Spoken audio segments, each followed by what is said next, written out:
आज दुनिया की 10% से ज्यादा पॉपुलेशन एक्सट्रीम पॉवर्टी में रहती है, पर 3000 से ज्यादा बिलियनर्स तो हैं। आज दुनिया में हर 4 में से एक आदमी के पास साफ पानी तक नहीं है, लेकिन दाओस में हर 4 में से एक आदमी प्राइवेट जेट से लैंड कर रहा है। दुनिया की आधी आबादी के पास बस दुनिया की 3% संपत्ति है। हाँ, पर टॉप 1% लोगों के पास तो 40% है ना। इतनी वेल्थ है तो कई लग्जरी ट्रिप्स तो बनते ही हैं। उनमें से एक है हर साल दाओस में ऑर्गेनाइज होने वाला वर्ल्ड इकोनॉमिक फोरम, यानी कि अमीरों की किटी पार्टी।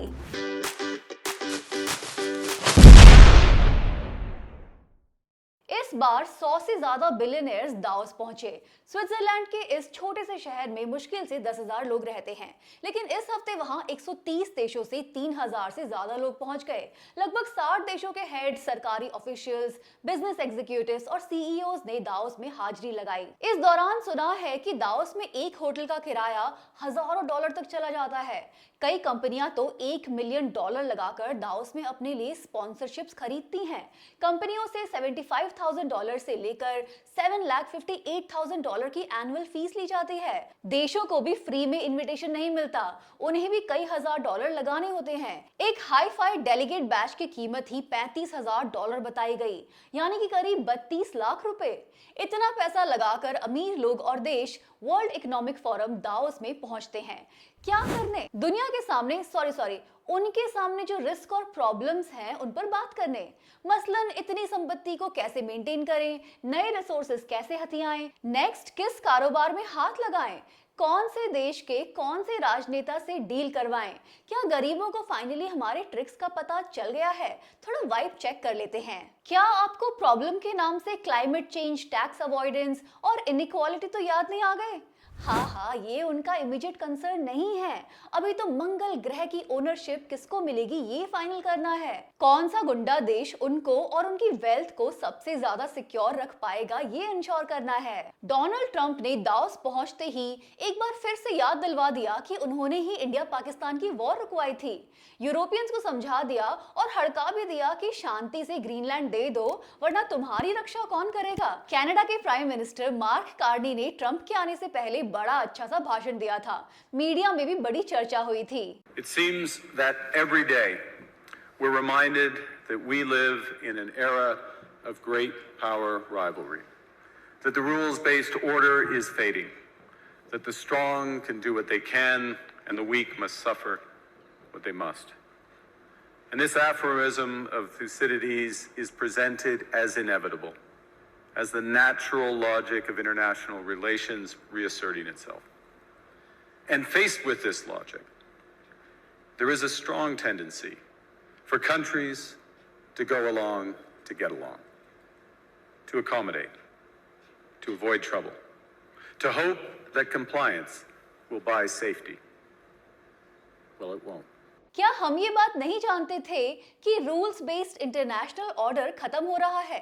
हमारी आंखों के सामने 2 साल तक एक जेनोसाइड चला और ये वेस्टर्न पावर्स कुछ भी नहीं बोले। क्या हम नहीं जानते कि वेस्टर्न देश पावर को कैसे देखते हैं? क्या हम नहीं देख रहे कि ताकतवर कुछ भी कर रहे हैं और कमजोर उसको झेल रहे हैं? और लास्ट लाइन तो स्पेशली इंडिया के लिए ही थी कि आप कितना ही बचाने की कोशिश करो, कितनी ही बात मानो, कितने ही समझौते करो, मुसीबत से बच नहीं पाओगे। लेकिन ट्रंप ने आते ही कनाडा के प्राइम मिनिस्टर को भी हड़का दिया। मार्क अगली बार अपने स्टेटमेंट्स को ध्यान से बोलना, ऐसा बोल दिया। Canada gets a lot of freebies from us, by the way. They should be grateful also, but they're not. I watched your prime minister yesterday. He wasn't so grateful. But they should be grateful to us. Canada lives because of the United States. Remember that, Mark, the next time you make your statements. वैसे इस साल world economic forum का theme spirit of dialogue है, लेकिन at the same time Venezuela में military भेजकर उसके president को किडनैप कर लिया जाता है। ईरान पे अटैक की तैयारी है। गजा में सीज फायर के बाद भी बमबारी रुकी नहीं है। सीरिया, लीबिया और सूडान को तबाह किया जा रहा है। ग्रीनलैंड पे कब्जे की तैयारी है। ऐसा लगता है कि दुनिया तीसरे विश्व युद्ध के मुहाने पे पहुंच चुकी है और इसको यहाँ तक लाने वाले यही ताकतवर लोग ही तो हैं। ट्रंप ने आते ही अपनी स्पीच में डेनमार्क को अनग्रेटफुल बोल दिया, ग्रीनलैंड पे अपना हक जता दिया और यूरोपियन यूनियन के लीडर्स के कोऑर्डिनेशन के लेक्चर को धता बता दिया। यूरोपियन यूनियन की हालत पर एक चुटकुला अर्ज किया है। एक बार एक आदमी अपने परिवार के साथ ट्रेन में सफर कर रहा था। एक गुंडा बिना रिजर्वेशन के उसके कंपार्टमेंट में घुस गया। दोनों में लड़ाई हो गई। गुंडे ने आदमी को मुक्का मार दिया। आदमी ने कहा, देखो मुझे तो मुक्का मार दिया, मैं तो बर्दाश्त कर लूंगा, लेकिन मेरी बीवी को हाथ लगाया तो मुझसे बुरा कोई नहीं होगा। गुंडे ने बीवी को भी थप्पड़ जड़ दिया। इस पर आदमी बोला, बीवी का तो मैं बर्दाश्त कर लूंगा, लेकिन मेरे बेटे को हाथ लगाया तो गुंडे ने बेटे को भी एक चपेट लगा दी। आदमी गुस्से में लाल होकर बोला कि अगर मेरी बेटी को हाथ लगाया तो तेरी टांगे तोड़ दूंगा। गुंडे ने बेटी को भी पीट दिया। फिर आदमी चुपचाप अपनी सीट पर बैठ गया। बगल में बैठे एक यात्री ने पूछा कि भाई, जब तुम्हें कुछ करना ही नहीं था तो पूरे परिवार को क्यों पिटवाया? इस पर आदमी बोला, अब मुझे कोई ये कहकर नहीं चिढ़ा सकता कि मैं पिट गया। आज यूरोप के देशों की यही हालत है। सारे अमेरिका से पिट पिटाकर बैठे हुए हैं। इंडिया से भी अब तक का सबसे बड़ा डेलीगेशन दाओस गया है। 4 यूनियन मिनिस्टर्स, 6 चीफ मिनिस्टर के अलावा कई सारे सरकारी ऑफिशियल्स और 100 से ज्यादा कॉर्पोरेट्स के मालिक और टॉप एग्जीक्यूटिव्स भी शामिल हुए हैं। जैसे मध्य प्रदेश का ये जत्था देखिए। सबसे पहले इन्होंने जियो स्टार के ऑफिशियल्स के साथ मध्य प्रदेश टूरिज्म को बढ़ाने के कॉन्टेक्स्ट में एक मीटिंग कर ली। लेकिन जियो स्टार से मिलने के लिए दाओस क्यों जाना पड़ा? भारतीय डेलीगेशन भारतीय कंपनी से दाओस में क्यों मिल रहा है? इससे बड़ा कमरा तो भोपाल या मुंबई में मिल जाता। लेकिन स्विट्जरलैंड की वादियों में बैठकर मध्य प्रदेश की वादियों की बात करने का चैलेंज ही कुछ और है। दाओस में मोदी जी के बिना ही सेल्फीज का दौर चला। अब रिजॉर्ट में गए हैं तो सेल्फी तो बनती ही है ना। दाओस में भारत के जलवे पे थोड़ी देर में बात करेंगे। पहले देखते हैं कि ये बिलियनियर्स की किटी पार्टी में चलता क्या है। दाओस के एल्पाइन रिजॉर्ट में ये पूरा कार्यक्रम होता है। यहाँ अमीर लोग नेटवर्किंग और डील्स करते हैं। नहीं, कोई लॉज या पॉलिसीज पास नहीं करते। आपको इसको दुनिया के देशों से मिलकर बनी यूएन की कोई संस्था की तरह नहीं देखना चाहिए। ये लिटरली अमीर देशों का एक गुट है। इनफैक्ट इस प्रोग्राम को ऑर्गेनाइज करवाने वाली संस्था एक प्राइवेट एनजीओ और थिंक टैंक है। 1971 में जर्मन इंजीनियर और इकोनॉमिस्ट क्लॉस श्वाब ने इसकी शुरुआत की थी। इनफैक्ट पहले इसका नाम यूरोपियन मैनेजमेंट फोरम था। सिर्फ इनविटेशन से ही देश इसमें शामिल हो सकते हैं, इसीलिए सारे देश शामिल नहीं होते हैं। दाओस में मीटिंग से पहले फोरम ने ग्लोबल रिस्क रिपोर्ट 2026 लॉन्च की। इसमें वो एक्सपर्ट से पूछते हैं कि दुनिया के सामने शॉर्ट टर्म और लॉन्ग टर्म में क्या रिस्क हैं। इस रिपोर्ट के हिसाब से अगले 2 साल में टॉप रिस्क हैं geoeconomic confrontation, misinformation और डिसइन्फॉर्मेशन और सोशल पोलराइजेशन।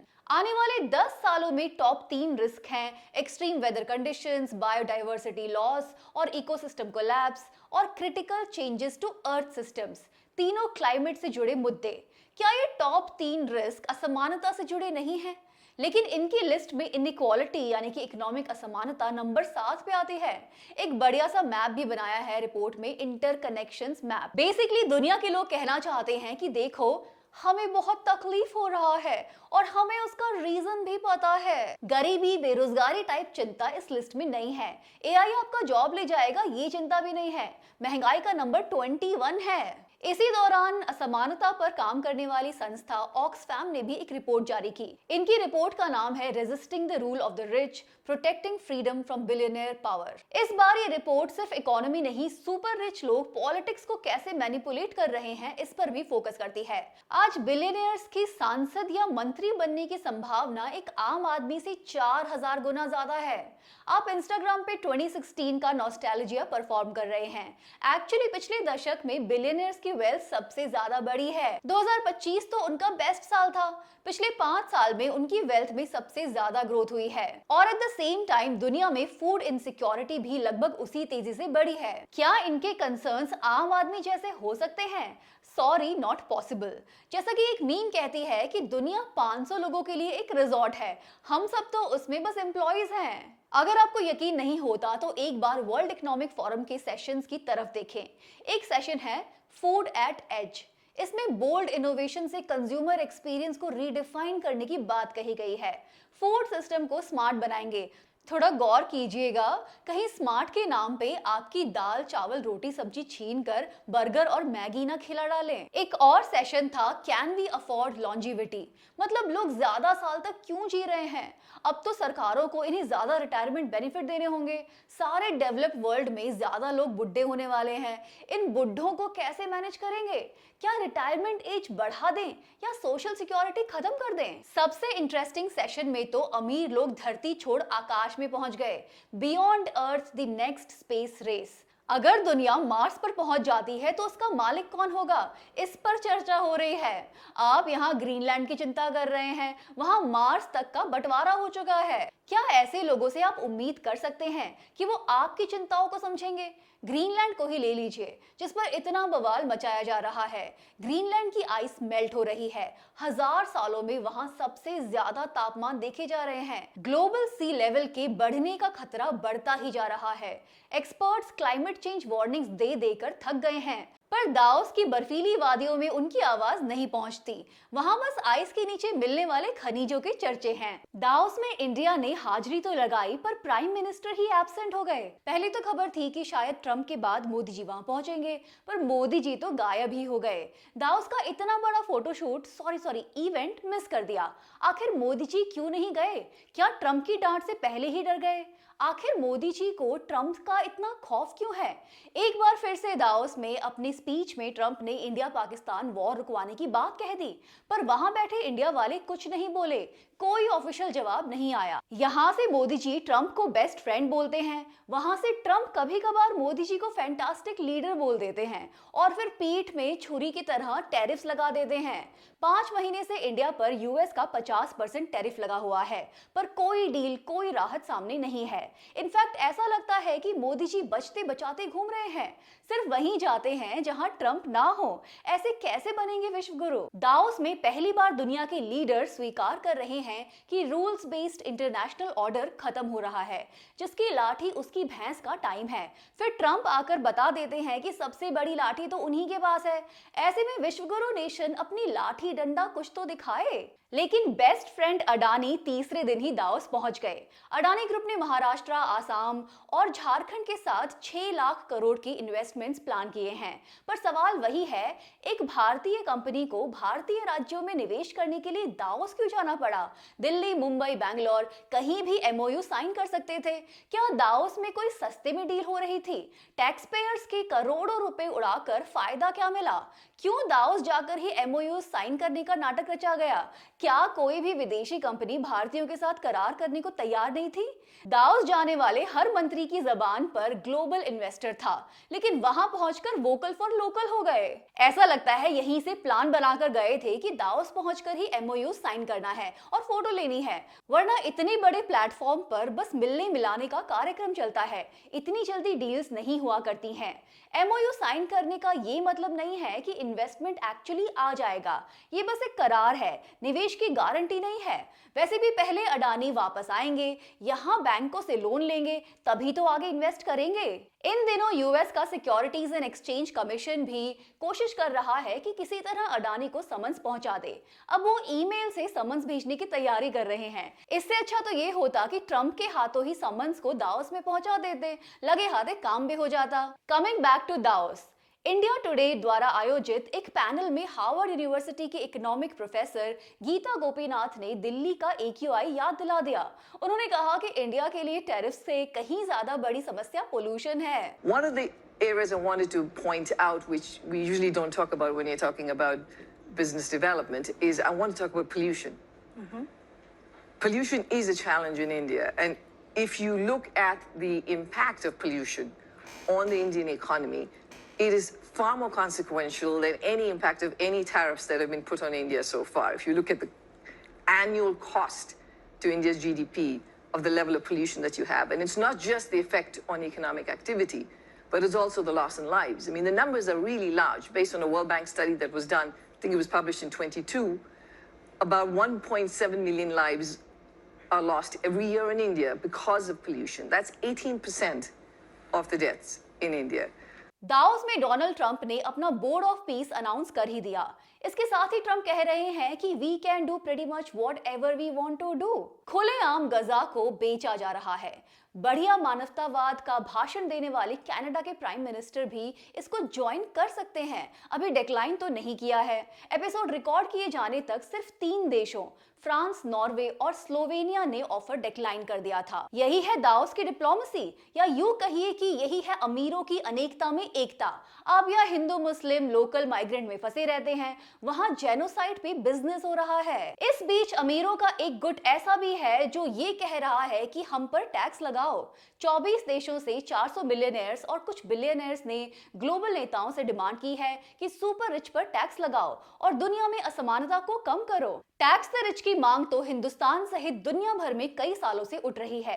अगर साधारण लोगों की नहीं सुनते तो कम से कम इन अमीरों की तो सुन लो। इस हफ्ते इतना ही। Thank you for watching Cracknomics. मिलते हैं अगले हफ्ते टू क्रैक मोर इकोनॉमिक्स।